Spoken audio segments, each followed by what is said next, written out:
अगर मैं वर्ब की बात करूं तो वर्ब बेसिकली दो भागों में डिवाइडेड है। कितने भागों में डिवाइडेड है? दो भागों में, जिसमें नंबर 1 पर आती है आपकी प्रिंसिपल वर्ब। क्या आती है? Principal verb. इस चीज को आप अच्छी तरह से समझिएगा, प्रिंसिपल वर्ब आती है। और दूसरे नंबर पर स्टूडेंट आती है ऑक्सिलरी वर्ब। कौन सी आती है? Auxiliary verb. तो आपके पास यहाँ दो वर्ब हैं। कितनी वर्ब हैं? दो वर्ब हैं, एक आपकी प्रिंसिपल वर्ब और दूसरी आपकी ऑक्सिलरी वर्ब।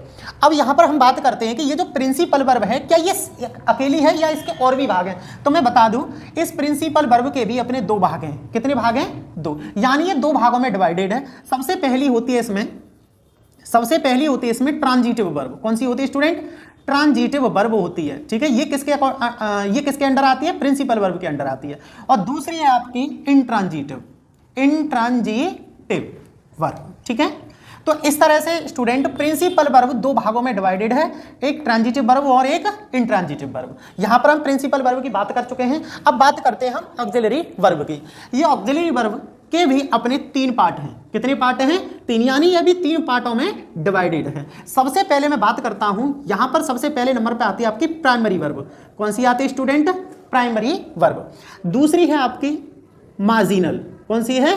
मार्जिनल, जिसे आप चाहें तो सेमी वर्ब भी कह सकते हैं, सेमी मोडाल वर्ब।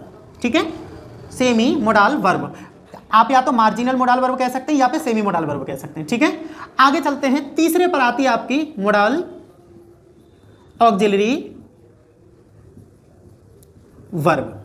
ठीक है, इस तरह से स्टूडेंट जो वर्ब है, वर्ब के मुख्य दो भाग हैं, प्रिंसिपल वर्ब, ऑक्सिलरी वर्ब। यहां पर प्रिंसिपल वर्ब के दो भाग हैं, ट्रांजिटिव वर्ब यानी दो भागों में डिवाइडेड है, और इंट्रांजिटिव वर्ब। ऑक्सिलरी वर्ब की बात करें तो प्रिंसिपल वर्ब, मार्जिनल कह सकते हैं या सेमी कह सकते हैं। ये मॉडल नहीं होता है, मॉडल पढ़ते हैं, बाकी आप पे डिपेंड करता है जो आपको ठीक लगे। ठीक है, मॉडल वर्ब, और उसके बाद आते हैं मॉडल ऑक्सिलरी वर्ब। ठीक है, इस तरह से ये डिवाइडेड वर्ब है। अगर वहीं पर मैं बात करूं क्या ये ट्रांजिटिव वर्ब कहीं और डिवाइड है या इंट्रांजिटिव वर्ब और डिवाइड है, वो हम यहां क्लियर करके ही चलेंगे ताकि आपको वीडियो में कोई भी कंफ्यूजन न रहे। सबसे पहले स्टूडेंट मैं बात करता हूं किसकी? Primary verb.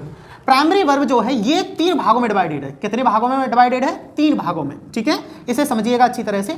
सबसे पहली जो होती है वो होती है, इसे बोलते हैं वर्ब टू बी। क्या बोलते हैं? Verb to be. दूसरी होती है आपकी स्टूडेंट वर्ब टू डू। क्या होती है? Verb to do. और तीसरी होती है स्टूडेंट वर्ब टू हैव। क्या होती है? Verb to have. यानी मैं कहूं कि जो प्राइमरी वर्ब है उसके भी अपने 3 भाग हैं। कितने भाग हैं? 3, verb to be, verb to do और वर्ब टू हैव। ठीक है, इस तरह से जो वर्ब हैं वो डिवाइडेड हैं अपने अपने सीक्वेंस के आधार पर। इन चीज़ों को आपको अच्छी तरह से लर्न कर लेना है कि कौन सी चीज़ किस में डिवाइडेड है, यानी कौन सी वर्ब किस वर्ब में डिवाइडेड है। अब मैं बात कर लेता हूं सबसे पहले कि ये जो सेमी वर्ब है ये कौन कौन सी हैं। तो देखो, इसमें आती है स्टूडेंट नीड। कौन आती है? नीड, डेयर और यूज्ड टू। ये जो नीड, डेयर, यूज्ड टू है ये आपकी सेमी मॉडल वर्ब होती है। ध्यान रखना इस चीज का।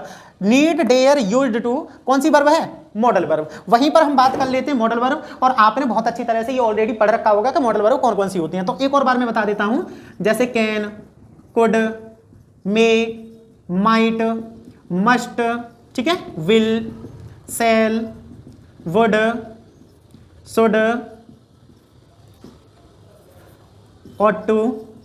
ठीक है, ये जो भी वर्ब मैंने लिखी हैं ये सब मॉडल वर्ब में आती हैं। क्लियर है? अब बात कर लेते हैं किसकी? वर्ब टू बी की। वर्ब टू बी में आ जाता है आपका, देखो, is, am, are, was, were, been और बीइंग। ठीक है, ये जो आपको पार्ट दिखाई दे रहे हैं स्टूडेंट, ये पार्ट है आपके वर्ब टू बी के। ठीक है, उसके बाद बात कर लेते हैं verb to do. Verb to do में आ जाता है डू, डज और डिड। ये पार्ट रहे स्टूडेंट आपके वर्ब टू डू के। अब बात कर लेते हैं वर्ब टू हैव के। वर्ब टू हैव में क्या आता है? हैज, हैव, हैड, और एक होती है जैसे हम V3 बोलते हैं, पार्टिसिपल में आपने पढ़ा होगा हैविंग। क्या पढ़ा होगा? हैव। तो इस तरह से स्टूडेंट वर्ब टू हैव में आ जाते हैं हैज, हैव, हैड और हैविंग। ये जो मैंने आपको डायग्राम समझाया है ये डायग्राम आपका वर्ब पर आधारित है। कौन सी वर्ब किसके अंडर आती है, क्या सीक्वेंस रहता है, वो सारी चीज़ आपको मैंने इसमें बता रखी है। इस डायग्राम के आधार पर आप आसानी से वर्ब के पार्ट्स को, डिवाइडेड पार्ट्स को आसानी से याद कर सकते हैं।